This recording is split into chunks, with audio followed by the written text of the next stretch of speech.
Mikos-mikos naman ay insan. What? Kaya may kasang klasos.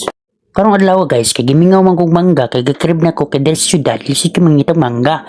So mao na ko sa merkado, kay mapalit ko sudan. Pag anto na ko sa merkado, kay nakapalit kog sudan. Kaya para ugma ug karon, sumato kita kog mangga, mato dali-dali ni ko palit og 1 kilo. Ni yung gisagol lain, sukalan ako og gituyuhan, suka na yun. So way dugay-dugay, dali na kog tilaw.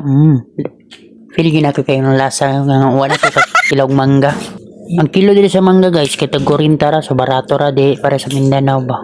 Mut hapon nila kuha ng mangga. Kung siya islong nga Indian. Ang ba niya Indian ka islong? Kapit na ako ng hurot guys, oh. Charan. Hurot na, oh. Lamig yun kayo.